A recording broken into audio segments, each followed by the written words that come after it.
Hey, little Bridget.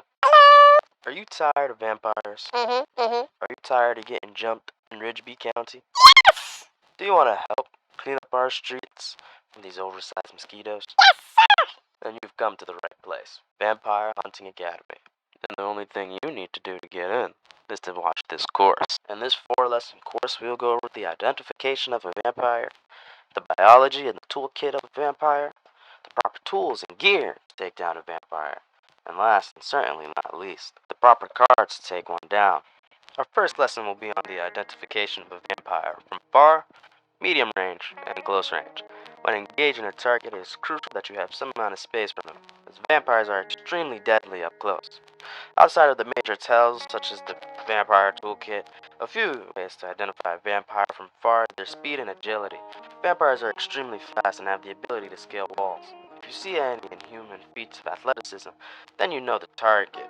Alongside of that, vampires scale in size as they grow.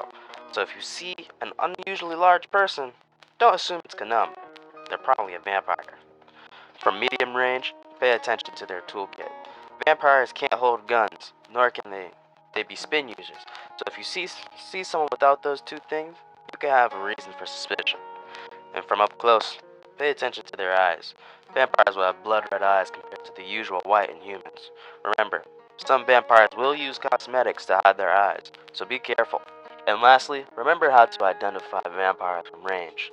Like I've said before, vampires are very deadly up close, so your best friend will be range and distance. Next up are the makings of a vampire. Vampires are very reliant on their blood bar. The blood bar is what allows vampires to heal themselves. When a vampire takes damage, they naturally sacrifice a portion of their blood bar in exchange for generating health. Vampires also have a few interactions depending on if they have blood or not.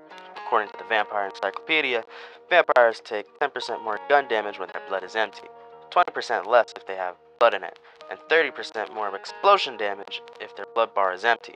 Now, outside of the blood bar, vampires also have heightened physical abilities, having higher amounts of stamina and speed, also gaining the ability to scale walls. They also gain the ability to choose between one of 3 combat types. Next, Wait, what do you mean next? Isn't that already a lot? it sure is, but don't worry, little Bridget, this is only the beginning. Next, I'll go over the key parts of the vampire kit. I won't go over every single card and ability they have, but that will make this course 10 hours long. I'll go over the abilities that you will see when you're hunting. First move is Siphon, a short range grab move that does around 13 damage. Afterwards, the vampire will be able to throw you in any direction, so if you're fighting them by any walls, you better hope they don't have a brain between their ears. This ability also grants the vampire blood, making this move very dangerous. The move will prompt the victim a quick time event. If failed, Siphon will do more damage and grant the user more blood. If you beat the quick time event, you'll shake the vampire off of you and deal 10 damage to them. Next is Bite. Similar to Siphon, as it is a short range grab move that deals around 13 to 16 damage. This move will also grant blood but lacks the quick time event. Next is Uppercut. Don't get hit by this. For the sake of me, just don't. Uppercut is a short range combo starting move that does 12 damage and ragdolls the victim in the air. To put it very simply, this move enables some nasty combos that can just straight up kill you, so be extra careful of this ability. Next is Bat Swarm. The ability allows the vampire to turn into a swarm of bats, granting them a speed boost and the ability to fly short distances. Bat Swarm lasts 2 seconds and can deal damage if they run into you while it's active. However, vampires are a breed of coward, so they usually just use it to run away from you. It might be hard, but just try to keep up. Lastly is Space Ripper Stingy Eyes. This ability is extremely dangerous and must be handled with the utmost care. This ability allows the vampire to shoot 2 distinct lasers out of their eyes. To the body, they do 35 damage each and 45 damage to the head. And to remind you, both lasers can hit you, meaning if they get a double headshot, they could do 95 damage. The encyclopedia says 110. Not sure where the extra damage is coming from, but just assume you're gonna die if you get hit.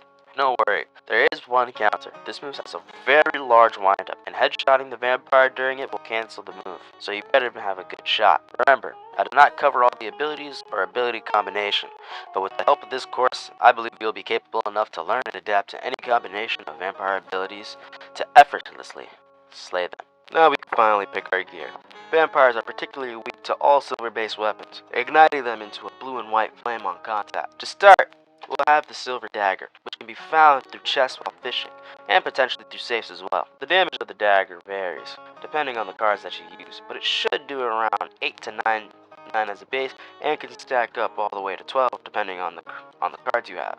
Once again, referencing this vampire encyclopedia, the silver dagger should do 2 times damage on vampires. Next are silver bullets, which can be bought from the town gun store for $70 a pack. Each pack gives you 10 bullets with a max capacity of 35 under normal circumstances, but can be boosted up to 70 with the card. I'll talk about the cards later. Next up is the wooden stake, a rudimentary weapon, but a damn good one. Using the wood stake will initiate a small lunge forward, doing some damage. Afterwards, you will impale them. While impaled, the vampire will burn for 10 seconds or until they pull the stake out. Next, we have the odd tools, being the lasso, steel wire set, and the coin gun. Both the wires and the gun require extra cards to make them useful, but I'll go over that later. The lasso could have potential, but needs more research to be done. Theoretically, if you could lasso a vampire, you could just stab them with your knife until they die. That's if you can even catch one, which would be hard given their agility, but I bet it's worth a try. Lastly, and most importantly, the drip, the uniform, the swag. What's the point of slaying vampires if you don't look cool doing it? The top I'm wearing alongside the nun top and veil are great choices if you want to signify that you mean business. Shit, I've seen the nuns of Ridgeby County run down on vampires with Tommy guns. Tough shit if you ask me. For your final lesson, maybe the most important lesson, the cards. There are a handful of cards that can be used for vampire hunting. Some specifically made for the task, while some are intended for general uses, but can still be helpful for slaying vampires. I'll start with the cards intended for killing vampires, then work my way down to the ones that aren't, but still help. First is the Belmont Family Crest, granting you 25% more melee damage to vampires, but taking 25% more damage from humans. Next is Silver Prodigy, which increases your damage with silver bullets and silver daggers. This card is also what boosts your bullet count from 35 to 70. Next is Seasoned Hunter, which allows you to spawn in with a wooden stake, while also reducing the blood gain of vampires on you by 45%. However, you do lose 10 max HP for this card. Next is a 2-for-1, 20 meter steel and the silver wire set. 20 meter allows you to set a web of wire around you in an instant rather than having to manually set it. By all technicality, you don't need this card, but the wires take time. Timing can simply be avoided due to the vampire's superior agility, so having this card allows you to use it whilst in combat and take the vampires by surprise. Silver wire set is what allows the wires to do the bonus silver burn damage. Next is Plunderer's Shot. While this card isn't specifically for killing vampires, it damn well can, turning the coin gun into an effective killer. The coin gun's damage is reduced by 90%. In exchange, your gun will now shoot a volley of coins, about 10 to 15, in a shotgun style. Now, in order to actually do damage to vampires, you'll need to use silver coins, which require $25 per shot, so you better have your bread up.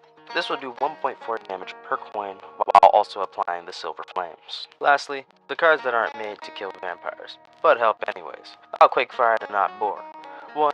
Desperado, 2. Anger Issues, 3. Demolition Expert, and 4. Lung Shot. I bet there's a lot more that can help in killing vampires, but these are the ones that I found out. Anywho, that's all the wisdom I got, so I'll let you off with some professional hunting footage.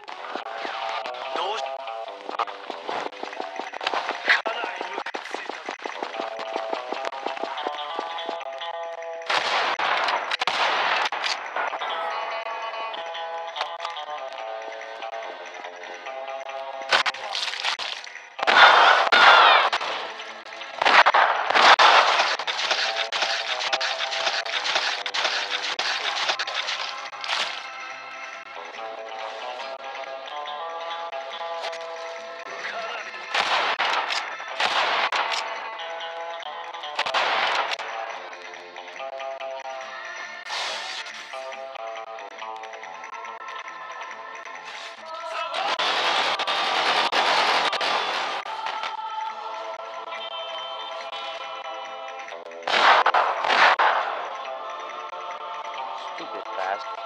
Yo, look at this movie we put on. If he follows me in here, then we know.